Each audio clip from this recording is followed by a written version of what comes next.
Tak jsme opět zpátky. Původně jsem to nechtěl nahrávat, ale rozhodl jsem se, že zastavím a uděláme to, takže není to úplně od začátku, ale začínáme nakonec tam, kde jsme se zastavovali v předchozím videu a dáme si navigaci domů a jedem. Možná mi chcípne telefon, takže to možná nebude kompletní, ale to vůbec nevadí. Altusu zase samotnému nechce, takže ho trošku popoženu. Dobré, nic nám nejede. Fičíme. Jedeme na 120. Tak, možná za chvilku, no.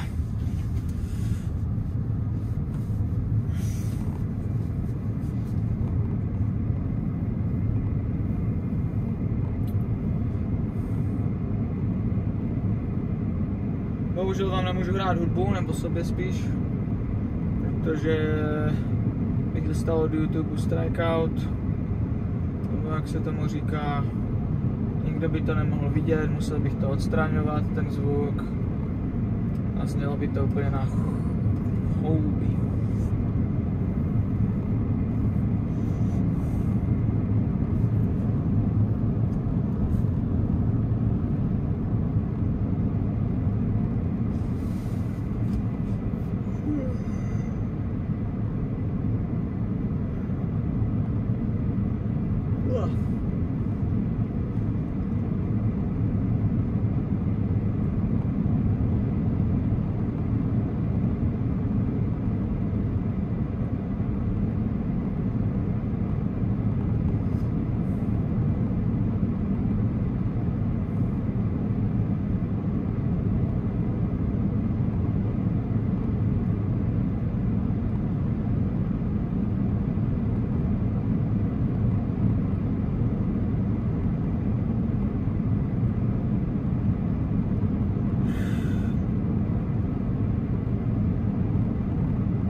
Tady ty pomalejší pasáže budu asi zrychlovat, protože jsou docela silné. Možná na poprvé je to v pohodě, ale s každým dalším drivem nebo videem pro vás to bude asi docela nuda. A keď se mi do toho nechce, takže najdu nějakou dobrou hudbu a nechám to jako kulisu.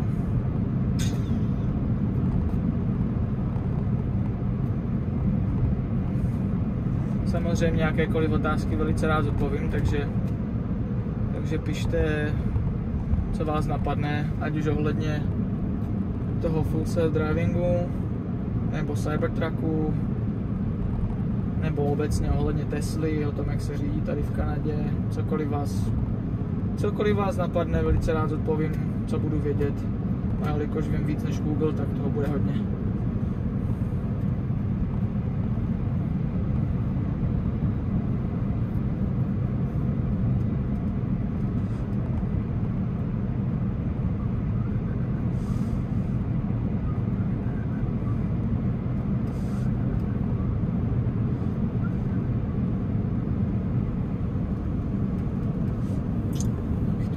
takhle, že? Bam. Dá se tohle dát dolů? Nedá. Ale pořád to auto ještě neumím ani pořádně ovládat, takže mi klidně teď říkejte, co dělám špatně, protože mě to taky zajímalo samotného.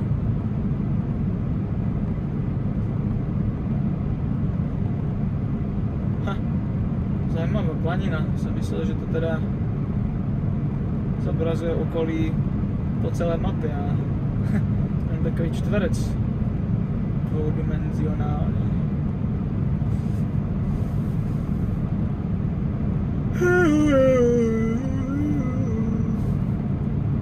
Rád se taky dívám tady na ty průměry a vždycky se mi to resetuje potom po dobití a tady tohle se resetuje při každém zastavení,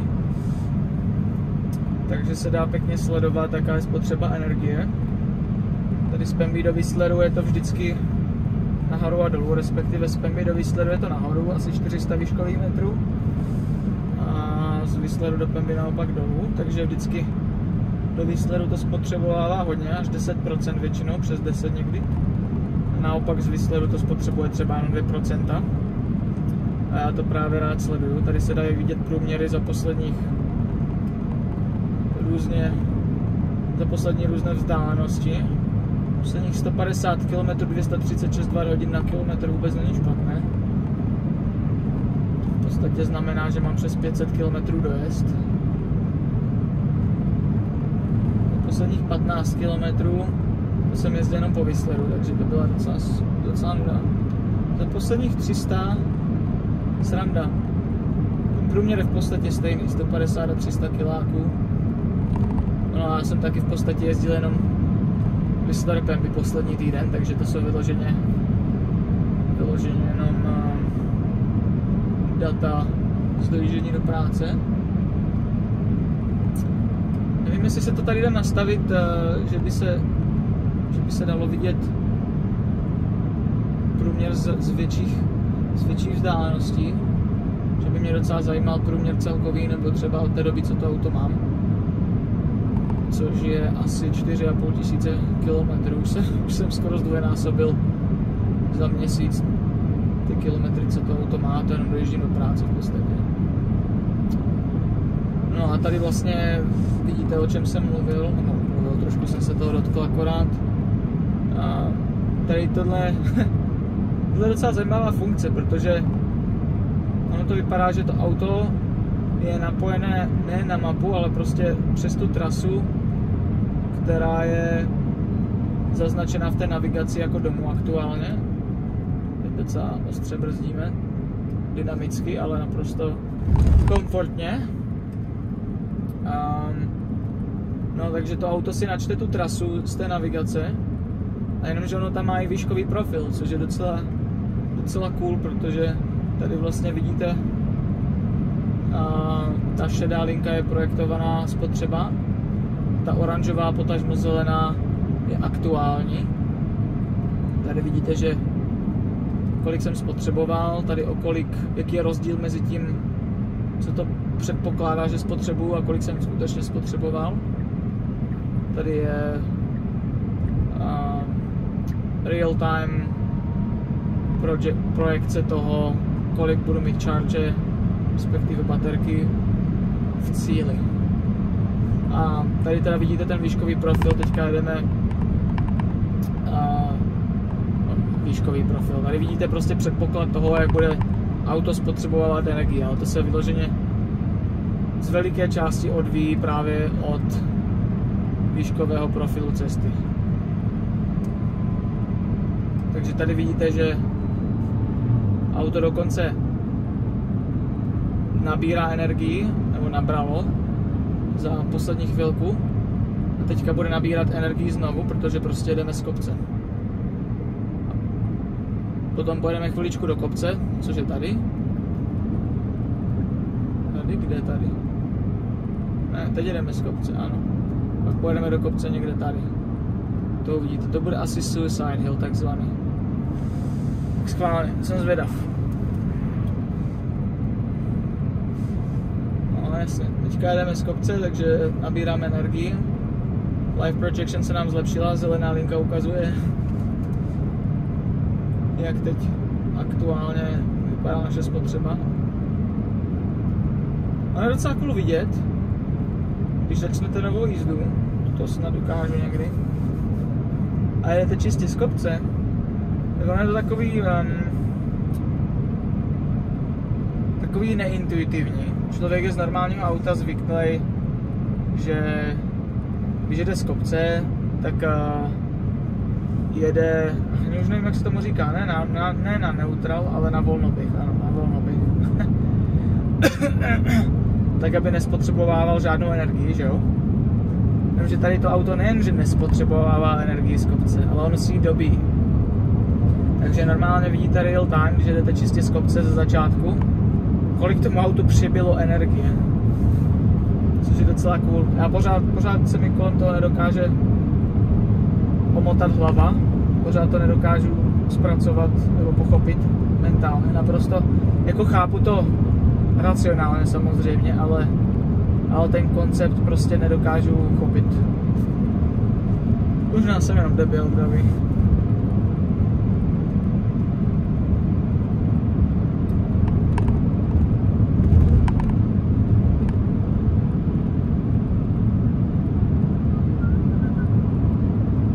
No takhle po večer je třeba jít jenom, ale hlavně kvůli zvěři.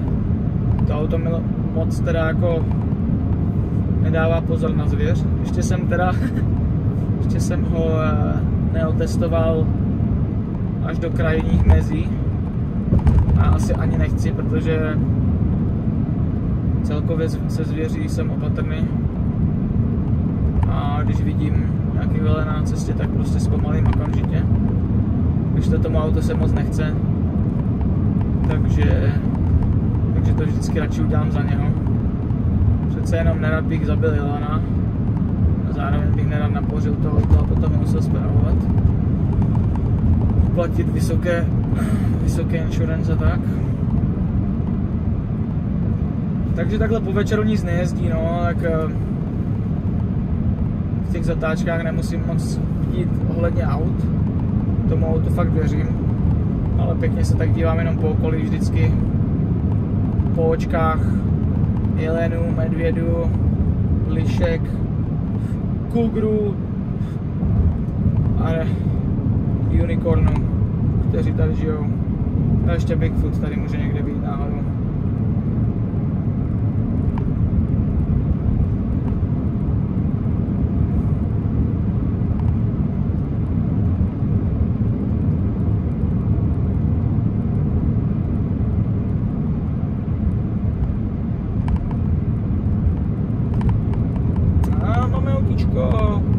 Tak ho třeba doženeme. No jinak asi jste si všimli, to bych asi měl zamazat brzo, tu rychlost, kterou jedu, že to auto, teď to vůbec neuvidíte, no a můžu to ukázat, teďka jde auto 88, že jo, limit je tady 80 a já mám nastaveno, že může jít maximálně 113. Takže to auto si samo určuje, kolik je pro něho prostě komfortní rychlost a tak prostě nějak jede.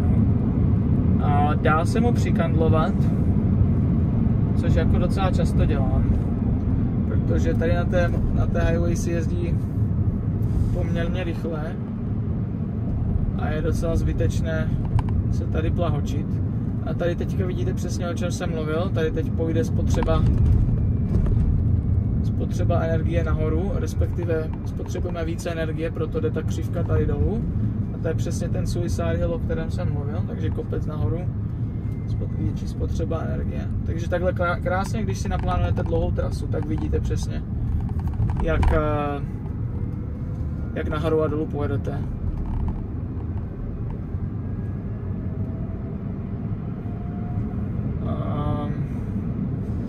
Tady vidíte, že auto nezobrazuje dvě liney, ale řídí se v podstatě podle imaginární liney, která Ano, není tady nakreslená, ale každý to v podstatě dodržuje. Drží se vpravo a když se předjíždí, tak prostě se jede vlevo, jako kdyby tam ta lajna navíc byla. A to auto teď teda v noci je většinou takový víc povolný. Sem tam se drží hodně u kraje, jak teď vidíte. Že v noci je takový víc povolný, ale během dne docela jako pěkně kopíruje liny. Tady vidíte pěkně, že se mu moc nechce vyhýbat těm dírám, jak jsem říkal v předchozím videu. A tady taky vidíte, jak to vypadá, když prostě na téhle cestě jede někdo, kdo jede speed limit, anebo dokonce pod speed limitem, že se to prostě za ním začne řadit. A to nemusí být ani speed limit, tady je 80, a když jede člověk 90, tak prostě se za ním zařadí auta. Tady bohužel není moc kde předjíždět, aspoň teda ne směrem do Pemby, protože to je z kopce, takže tady není moc předjížděcích pruhů, ty jsou na druhou stranu. Takže když tady chytíte někoho, kdo se toho bojí, tak prostě je to na nervy, no.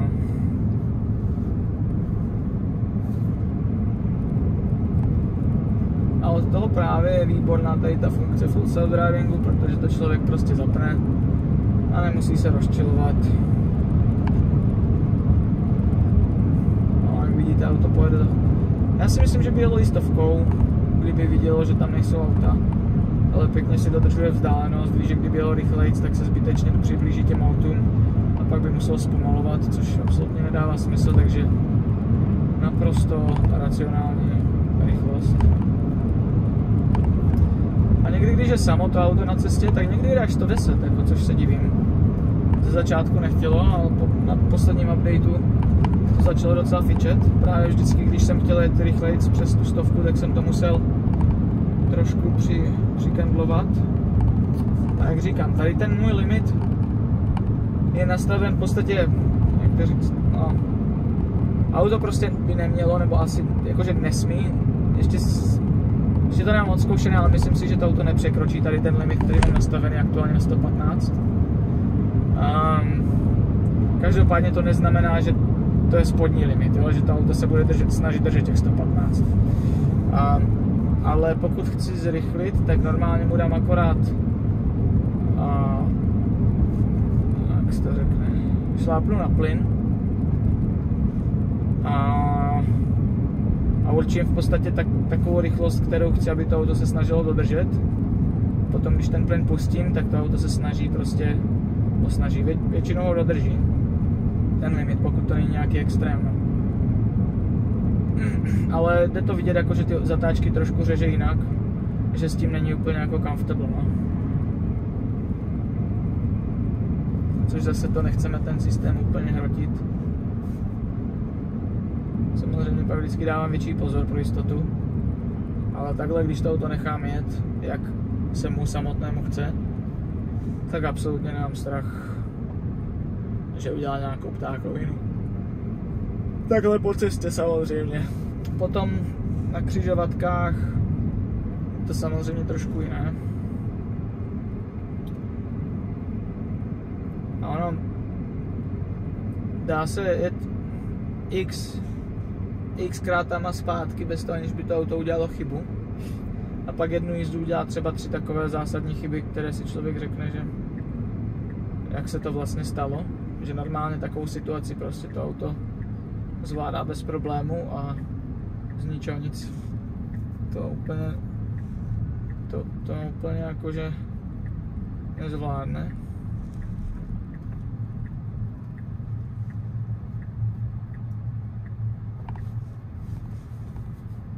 No, tady zase trošku objímáme ten patník vlevo, což je ještě jakž takž, ale někdy na highway teda jako jedeme kilem a tlačíme se na levou stranu. To, co jsem četl na forech, tak je docela běžný behavior tady téhle verze. No, tady je 30. Školní zóna. Sice škola v 10 večer nefunguje, ale sem tam tady stojí fízly a lidi se prostě toho bojí, tak tady jezdí 30. No. Jak asi pochápete, tak jsem trošku pirát, takže tady na ty věci úplně nedbám a beru je jako doporučení. Není čas ztrácet čas. No nic, tady ho vypnu, protože tady je zrovna retardér, který to rádo projede velice rychle. A už budeme doma, no, takže tady to střihnu.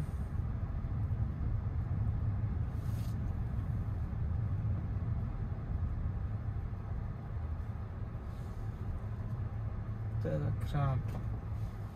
Koreně.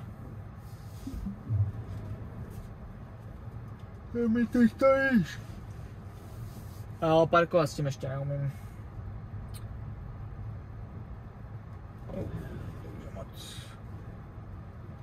Ta kamerka je úplně perfektní věc mimochodem. Co řveš, neboj se ničeho. Ale místa ještě před šutrama, to je úplně v pohodě. Ještě kousíček, tak. A park. A teď jsem sakra. Sakra práce. Tady jsou ty average, výborně. No paráda. Average od posledního charge 254 Wh, což je trošku větší než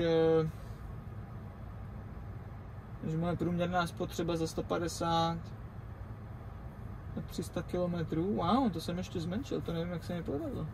228, to je výborné číslo mimochodem. A to jsou, to bude jedna cesta do Whistleru, jedna do Pemby, jedna do Whistleru, jedna do Pemby. Ale máme tady kousek ještě do Pemby, no, takže to se trošku do toho čachruje, no. Posledních 15 km je čistě z Whistleru. Vlastně jenom, no. To je vlastně jenom z kopce v podstatě. To je možná ten Suicide, jo. 111, no to není úplně jako, že už jsem to dal i za 80, což je úplně ještě docela rozdíl, no. A 250 je akorát ride on average.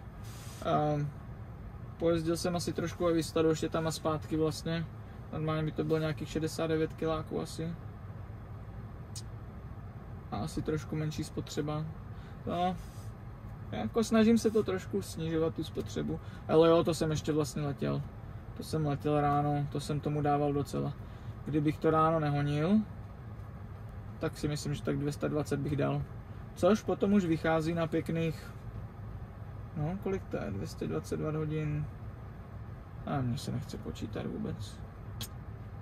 To je 254, 480, no, když to je 5, 200. No, zhruba asi 550 km, kdyby to bylo 222 hodin. Když se mi podaří ten průměr sundat na 200, tak budu mít dojezd 600 km, což je jako luxus. Na to, že rated dojezd tady toho auta je 500, vlastně s těma kolama myslím 490 dokonce, tak výborná spotřeba. Problém je ten park, no, protože jak člověk stojí, tak to auto papá, protože musí nahrávat kvůli kreténům, kteří třískají do aut. Jako jedna holka, která hnedka potom asi 2 dny, co jsem přijel s nově obaleným autem, mi práskla dveřma do auta. A nebo právě magoři, kteří čmárají po autech, nebo dělají kliky, háky klíčema. Protože si myslí, že kdo si koupil auto je nácek, protože si myslí, že ten, kdo ty auta vytváří, je nácek. A bla bla bla bla, protože jsou to kreténi prostě, no. No nic, tak se mějte, já jsem doma a vidíme se třeba příště.